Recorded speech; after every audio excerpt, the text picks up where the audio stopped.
So this is an introduction to inequalities. You should kind of know inequalities already, so a lot of this should just be a review, but just to give you guys something in case you forget some of those rules and procedures. So this corresponds to 3.1 in your textbook. And first thing I want to do is just make sure you understand the symbols and all of those things. So again, this is stuff that you should have gone over in previous years, but you have less than or equal to, right?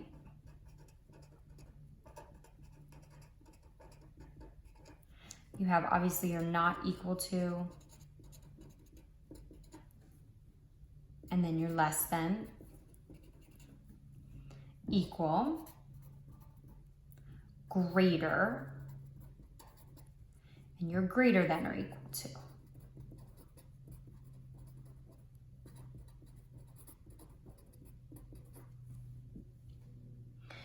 Just to give you a sense of, what these statements mean, these inequalities. If I'm talking about x being greater than 6, I want numbers that are greater than 6, so maybe 6.5, 10, right? 259, 6.1. Anything bigger than 6 would fit this. What doesn't fit is 6. So you may want to make that note that 6 does not fit this statement. Now, when you change to a or equal to symbol, so x is less than or equal to 2, 2 should now be on the list. 1 can be on the list, 0 is smaller than 2, negative 15, any of those numbers would work.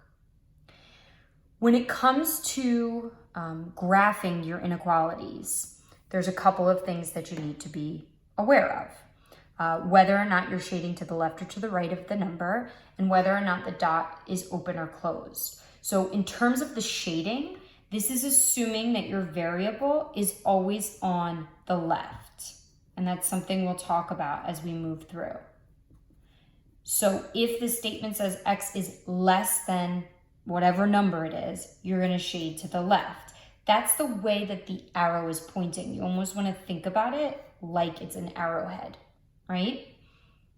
So x less than or equal to a number would also be left. Again, even with that symbol, picture it as, an arrowhead. It's pointing to the left. X greater than a number looks like an arrow pointing to the right, so I would shade to the right. Greater than or equal to, I would also shade to the right. So whether it's less than or equal to, you're shading to the left. Whether it's greater or greater than or equal to, you're shading to the right. In terms of the open and closed, that has to do with whether or not that or equal to is there. If it's just less than, it's an open dot because it doesn't include the number, like here with 6. If it's just greater than, it doesn't include the number, so it's an open dot. If it's an or equal to, less than or equal to, greater than or equal to, that's when it's closed because you can include that number value in your graph. So just to go over some of the introductory problems that you would have to do, right? So if you were asked to graph the inequalities, draw a quick number line, whatever value is there, so it says x is greater than 3, you just need the 3. You don't need to put other numbers on your number line, just that one value will work. Because it's not or equal to, I'm gonna have an open dot. Your dot needs to look open. If a closed dot looks open, if an open dot looks closed, I'm gonna assume it's wrong, unfortunately. Okay, so it's kind of tough to, say, I knew what you meant, right? I don't. So if there is any confusion, I'm going to assume it's the wrong answer. I know I'm so mean, right? Not really. So which way is this arrow pointing? X greater than 3, it looks like an arrow pointing to the right. And that's where all of my values are greater than 3. And I know a lot of you have different methods in terms of your shading. A lot of you like to do the squiggly line. That's fine. It should look bolder on the right is the important part. And this is the one thing that I will not allow you to do because I do not like this. Okay, some students, and it's not your fault because you may have been taught this way, and maybe it's fine. I don't really like it. But they will draw something that kind of goes above the number line. And I guess that's just so that it's not on the number line, so it's easier to see. But mathematically, I don't like it. You should be shading the numbers that are on the number line. That's mathematically what you're showing. You're showing that a number over here like 5 is part of that solution because it's bigger than 3. So if you don't actually have 5 shaded, I really don't like, mathematically, I don't like the look of that. So please do not do the above the number line method. The squiggle's fine. I'll kind of show you a few variations so you can see. X is less than -5. So again, I'm going to put my -5 on the number line. It's not or equal to, so it's going to be an open dot. And it's less than, it's pointing to the left, so I'm going to shade to the left. So let me show you. Some students will do something that looks like this, right? Some squiggles. Fine. X less than or equal to 7. So I put my 7 on the number line. Because it's or equal to, that means 7 is part of that solution. So numbers that would fit this inequality would be things like 7, 6, 1. I urge you to do that, to put numbers in. Because if you put numbers in, it'll indicate where you should shade. Okay, otherwise it is just memorization. I'm not telling you you should memorize. So this should be a closed dot. So I'm going to shade that in. It has to be very obvious that it's closed. It's pretty obvious, I think. And that is pointing to the left. So I'm going to shade to the left.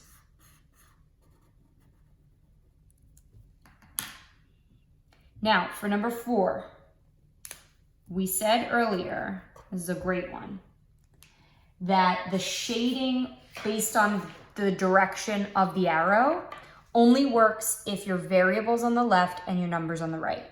So if you have variable on the left and an arrow pointing to the left like that, you're going to shade to the left. But if your variable's not on the left, all of those rules go out the window.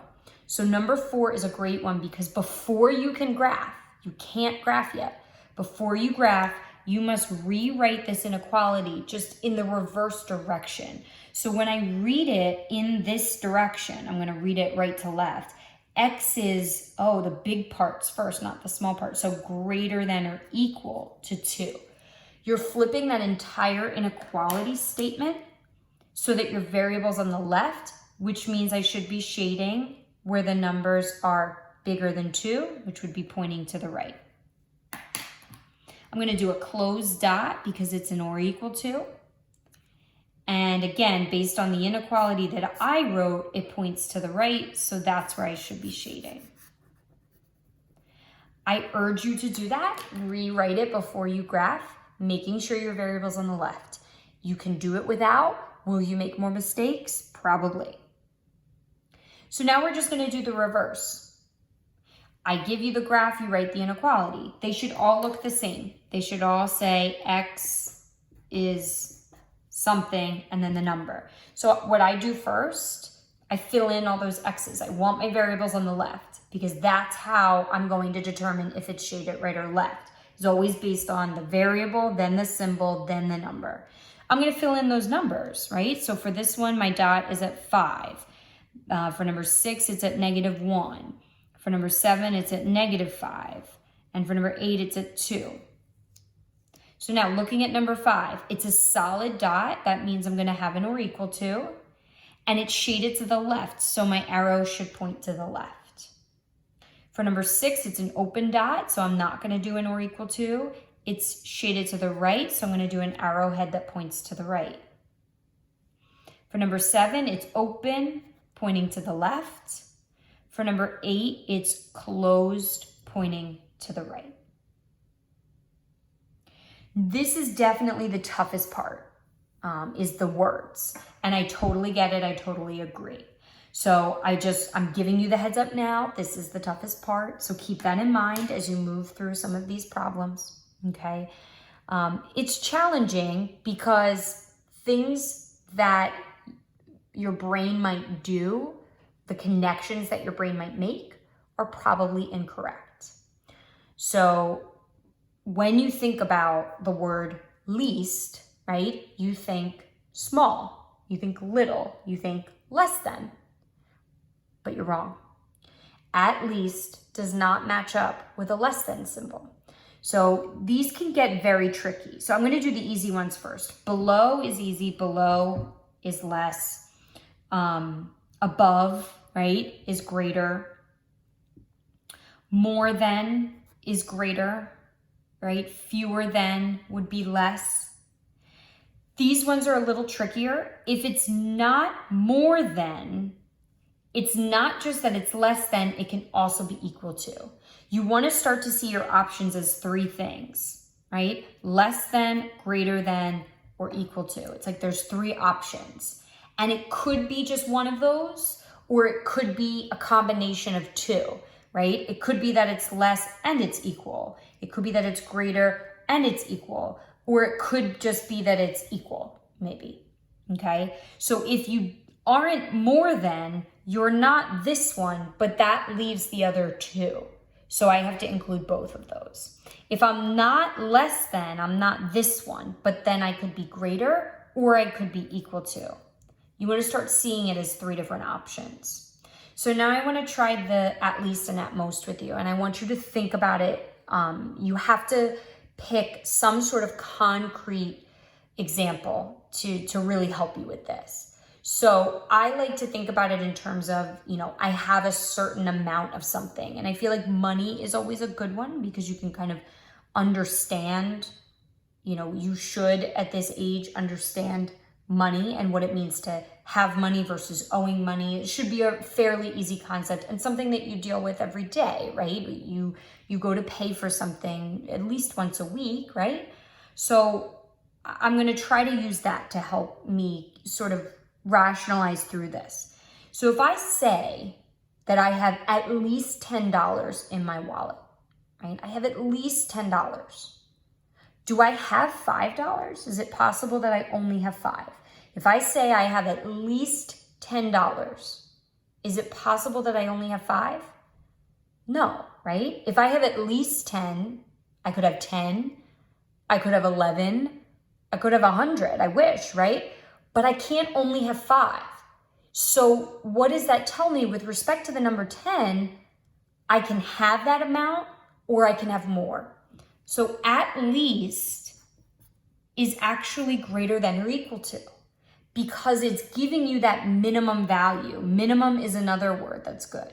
If I say a minimum of 10, I could be at 10, I could be at 11, 12, 13, 14, 20, 100. I can't be smaller than that. So you want to be careful. You want to stop associating the word least with less. And you want to stop associating the word most with greater. If I say I have at most $20 in my wallet, right? I'm going out and we're going to need money, where we're going, we're going to go get some ice cream. Okay, well, I have at most $20 in my wallet. Do I have 50? Is it possible that I have $50 if I have at most 20? Is it possible that I have $25 if I say I have at most 20? No, if I have at most 20, I might have 20, but I also probably have something less than that. What I'm saying is the most I could possibly have is 20, nothing more than that. So I might have smaller than 20 or I might have 20, but I don't have anything bigger. So those are definitely the toughest, and very similar to that would be words like min and max. Okay, if I have a maximum of $20, I can't go beyond that. So you just want to be very cautious that you're really thinking about those words. Okay? So I'm going to take these word phrases, turn them into an inequality, and then graph them. You want to be really cautious in this chapter. It's a doozy, but the directions are often going to say write and graph, and students will often not graph. If you don't graph any of them, it's 50% wrong right off the bat, right? Because you haven't done half the work. So please make sure you read the directions. Assume you have to graph would be my suggestion. Okay, so 3 is more than x. So I'm doing 3 is more than x. But before I graph that, I want to flip that entire inequality statement so that it's in an order where that variable's on the left, and now I'm ready to graph. I put 3 on the graph, and it was just more. It wasn't or equal to. So I'm going to do an open circle, and because I flipped this around, it's going to point to the left. My graph is going to be shaded to the left.